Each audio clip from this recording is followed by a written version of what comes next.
自分で思い込んでいた夢のゴールとか、自分がやりたいと思っていたことがソウルの声じゃなかった。こんにちは。スピリチュアルで夢実現を提唱するスピリアルアカデミーザガイアハウスオーストラリアの開運先生術師新海真希です。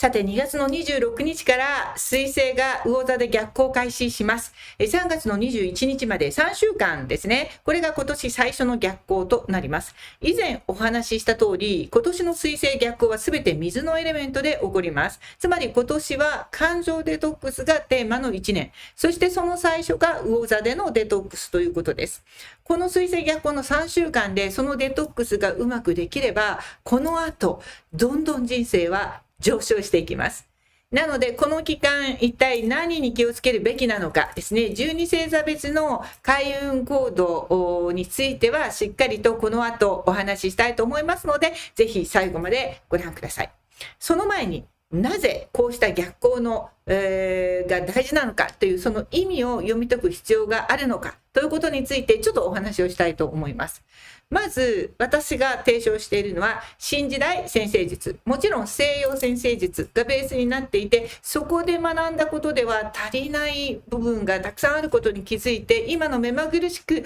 変わっていく世の中、もっと小惑星を積極的に読んだり、全てのアスペクトを統合して読む読み方、それから人生は後半にピークがあるという読み方に変わっていったのが、新時代占星術で、私はこれを開発して教えて提唱しております。で、これを始めてから私は本当にどんどん幸せになっていきました。経済的にも物質的にも精神的にもです。私はシドニーでクリスタルショップを経営してますが、この3軒目なんですが、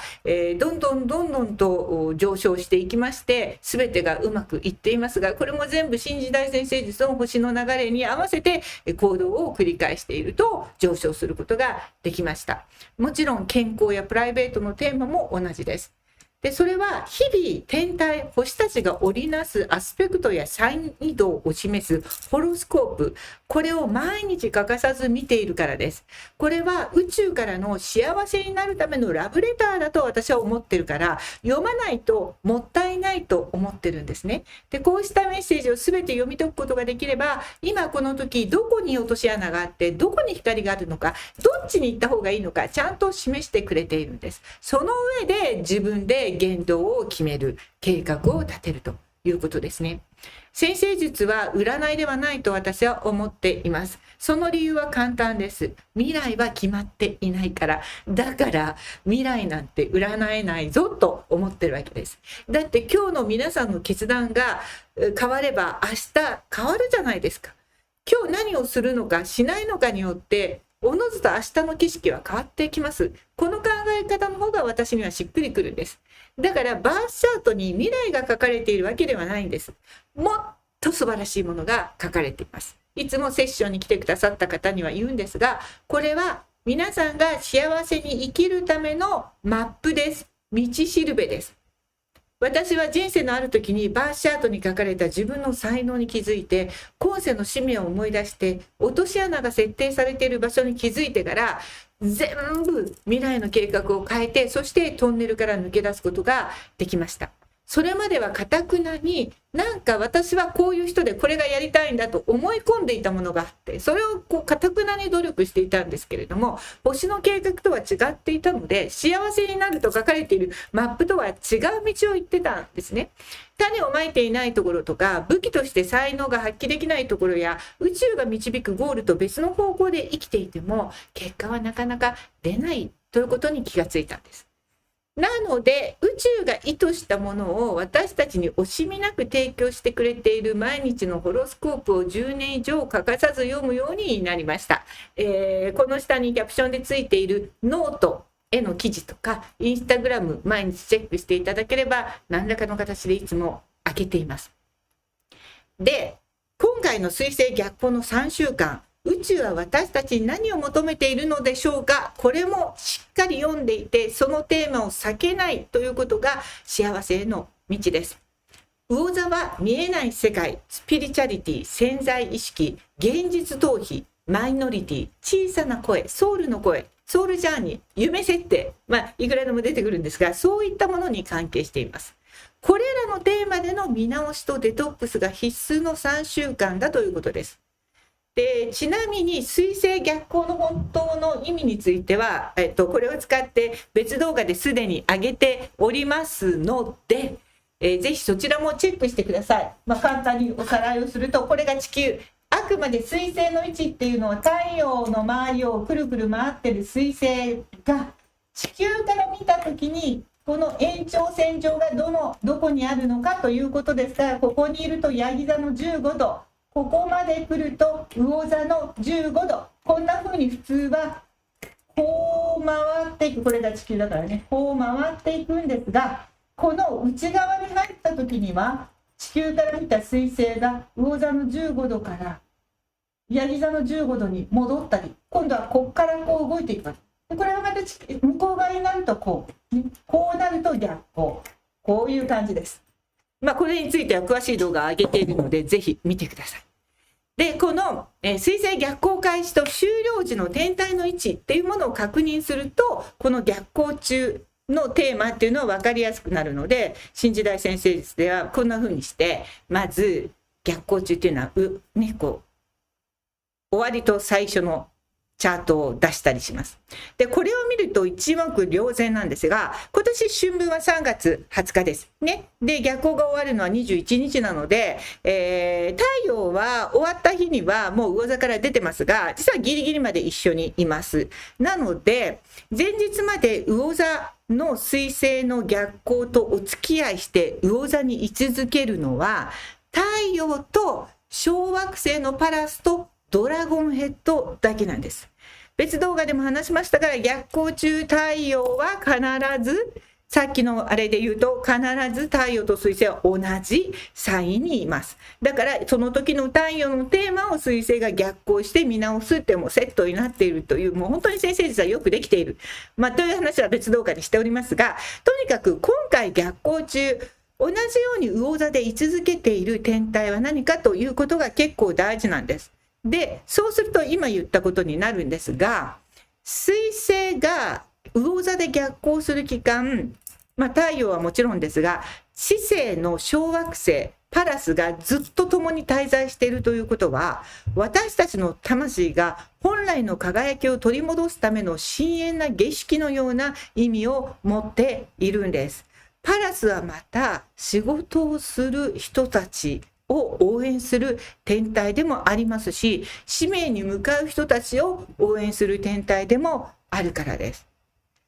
占星術において天体の動きを事前に読み取ることは、私たちが地球上でどのような経験を与えられるかを予測しておくと準備がしやすくなる。自分で立てる計画ですが、もちろん星のリズムに合った計画を立てた方がいいということです。さっき言ったようにね。なのでとても大切なこと。魚座はスピリチュアリティ、心、秘密、手放しを司る12ハウスのテーマと深く結びついていると占星術で言われているんですが、その魚座という場所で水星が逆行するということは、単なる水星はコミュニケーションの天体ですが、コミュニケーションや情報やシステムや、通信の混乱が起こるだけではなくて、自分の内側の深い場所にある魂の声をもう一度使命というテーマで再確認するタイミングなんです。小惑星は私たちのソウルが進化すればするほど人生においてその繊細かつ強烈な波動を表現し始めます。ですから今これを見ている皆さんが使命に近づいている人ほど小惑星の影響を強く受けるんです。今回はその知恵と戦略、仕事、使命を後押しするパラスが水星に寄り添って逆行のお付き合いをしているということで、私たちはこの直感的な英知を論理的な思考へと統合していくチャンスを与えられているということになるんです。それから、よいしょ。はい。太陽が魚座に滞在している間は、私たちの生命力ですね、太陽は、そのものが魂の浄化へと向けられている時ということになります。水星逆行中に起こる出来事というのは、つまり私たちが本当の意味で自分らしく生きるために、どの部分に囚われを感じてしまっているのかということに気づく、見つけ出すための鍵となる逆行期間ということも言えます。自分らしさを許せていない場所とか、何かあなたの人生の主導権を誰かに渡してしまった場所はないかというチェックも必要ですね。この逆行期間はそうした過去のパターンをパラスの知性で分析して太陽の光で照らし出し、ドラゴンヘッドの使命に気づいていく。ということで、新しい自分へと再誕生するための実は準備期間なんです。今回の水星逆行、実は魂の声が聞こえるとき、大逆転のチャンス期間ということになります。ということなので、この逆行中に見直すべきことは、まず自分のスピリチャリティ、スピリチャルな基盤と、それから現実的な生活のバランスです。見えない世界とか潜在意識の声を無視して表面的な正しさとか社会的なステータスだけに固執していないか確認してみてください。それから自分が本当に大切にしたい情熱や喜びがどこにあるのかを心の深い部分で対話をするということもとても重要です。この時期に避けるべき NG 行動も言っておきます。これ絶対しないでですが、直感を無視して強引に物事を進めようとすること。魚座のエネルギーは繊細で微細ですから、なんかこう左脳的な論理だけで無理に答えを出そうとすると、本来受け取るべき魂のメッセージをこうないがしろにしてしまうような恐れもあります。それから現実逃避のための無責任な行動をとることも後々の混乱を招く原因となりますから、この期間気をつけてください。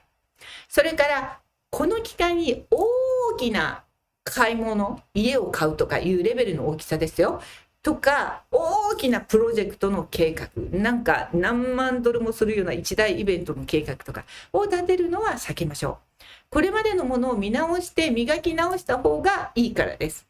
それから感情と思考が未来に今向かっているのではなくて、こう見直しをしている時なので、そういう大きなすごい先の未来の計画ということをする時期ではないということですね。それからメール、メッセージ、旅行計画などをしているんだったら、もう一度やめなくてもいいんですが、再確認をしてチェックをしてください。魚座っていうのはどうしても混乱するエネルギーが強くなってしまっているので、連結ってよくほら飛行機の連結とかあるじゃない、2つ乗り過ごすのになんか計算間違いをしているとか、この時期はこんなところでこういうふうに混むよとかいうようなものを入れ忘れてるとかですね、結構ポカが多いんです。なのでそういう計画をもう一度ちゃんと見直してください。それからこの時期大事なデータとデバイスをバックアップしておいてください。魚座って消してしまうんですね、エネルギー的に手放しなんで、どっかに保存したはずのものがなんかわかんないけど消えちまってるっていうのは魚座の水星逆行中のあるあるなんです。なので必ずバックアップを取っておいてください。そして一つ開運行動として魂のマインドマップというものを作ることをお勧めします。マインドマップっていうのは前にもちょっと動画で出してるので見ていただくと、もし知らない人は出てくると思いますが、真ん中に、例えば今回の場合は私の星、私の魂、ね、内側の声を聞くのでって書いてください。でそこから思いつく言葉を放射線状に7つ書き出すんです。そしてそこからまた思いつく言葉はどんどん、あとはもう思いつく限りどんどん外側に向けて書いていくということです。誰にでも見せる必要はないから、こんなことを書かない方がいいとか、かっこいい表現とか、エゴっぽいからダメよねとかいりません。連想ゲームみたいに思いついたらどんどん書いていくことが大事です。思考のフィルターを通さないことです。ちょっと待ってください。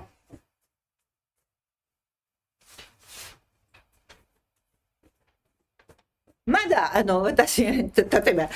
書いてないんですが、逆行中になってから書こうと思ってますが、もうちょっと皆さんきれいに書けばいいんですが、こういう、感じなんです。7方向でパンパンパンと思いつく、自分に関係するものを先書く。でそこから思いつくものを書いていく。でこうするとここの中に出てくるものだけが皆さんにとって必要なもの、内側の小さな声が叫んでいるものなんです。思考を通してないから。で、そうすると何が必要かというのがおのずと分かってくるということです。これを逆行期の最初、真ん中、終わった後にやってみてください。浄化が進むと、よりすっきりとして減っていくはずなんですね。少ない方がいいじゃないですか。大切なものをアラインドアクションでそこに向かっていくためには、仕事は深く狭くがいいですから、ちょっとそういうことを意識してみてください。で、3週間後に見比べてどんだけデトックスできたかっていうのを見ていくといいと思います。自分の魂が思考ではなくて何に対して情熱を注いで、何に対して本当のソウルの居心地の良さを感じることができるのかということを知ることは、これから風の時代を豊かに生きるために大きな力となります。私の個人セッションやセプタグラム、これを使ったセプタグラムソウルジャーニーコーチング講座を受けていただくと、これまで自分で思い込んでいた夢のゴールとか、自分がやりたいと思っていたことがソウルの声じゃなかったっていうことに気づく人結構多いんですね。ソウルの声が本当にやりたいことをやれば間違いなく幸せになれるよっていうのがバースチャートに書かれていることなので、ちょっとした調整が必要という人もいます。長年の努力が報われない場合は一度チェックしてみることがおすすめかもしれません。幸せに生きる、これがもう全ソウルの共通の目的です。でも何が幸せかは一人一人違う。だから誰かの真似をする必要もないんです。あなたが幸せになれる道はあなたのバースチャートに書いてあるマップを見ると分かるよということです。この3週間ですね、その過去の記憶、それから感情のデトックス、そういうものが行いやすくなります。そうすると魂の純度を高めるという素晴らしい機会ともなります。なので、今回の魚座での逆行、水星逆行、太陽と、小惑星パラスが重なるこの特別な期間にね、ぜひ取り組んでみていただきたいと思います。12星座それぞれの皆さんにとってどのような再誕生のチャンスのためのチャンスのための開運行動があるのか、一個ずつ言っていきますので、ぜひそれをしてください。とにかくそれをやってみるとデトックスが起こりやすいということです。お羊座さん、とにかく睡眠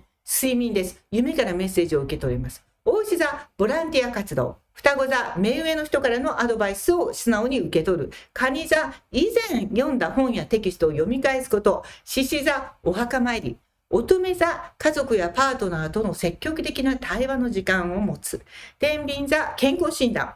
さそり座、塗り絵やお絵描き。いて座、断捨離。ヤギ座、コンタクトリストの整理。水亀座、五感を満たす食べ物を食べる。魚座、イメチェン。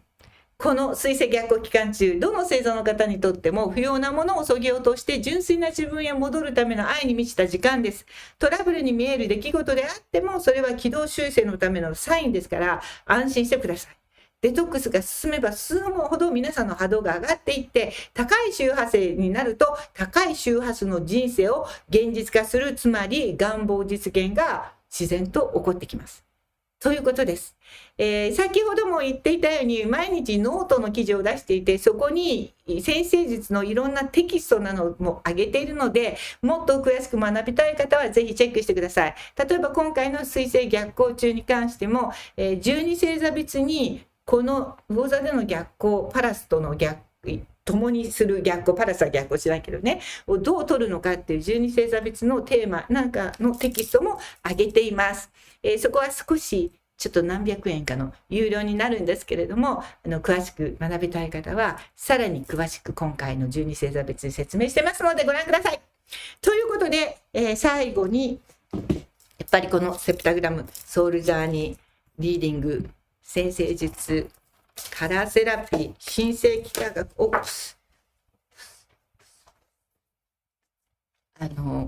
今落としましたがタロットも私もやりますが、これが最近よく当たるのでもうこればっかりになってますが、タロットでは今みたいに落ちたりジャンプカードって言って、出ちゃったのは省いてやるのが王道なんですが、セプタグラムの場合は逆位置も取りませんし、ジャンプカードももう一度戻して65枚の宇宙からのメッセージすべてを受け取っていきます。さあ、ここでできるのは1枚引きなんですけど、本当は皆さんのソウルのバースチャートも作れます。ぜひセッションに来ていただくと。今世のバースチャートじゃないんですよ。ソウルが生まれた瞬間のバースチャートが作れるっていうのはもうこのセプタグラムだけなので、ぜひ見に来てください。じゃあ一番上のカードを、じゃあ、五芒星です。五芒星のカードが出ました。今これを見ている皆さん、この五芒星はね、本当に積極的な、プロアクティブな行動、積極的な行動を意味しています。実は逆行中ではありますけれども、積極的に自分の感情を見直すという行動をとっていくということが本当に大事な時ではないかと思います。ということで、素晴らしい逆行期間にいたしましょう。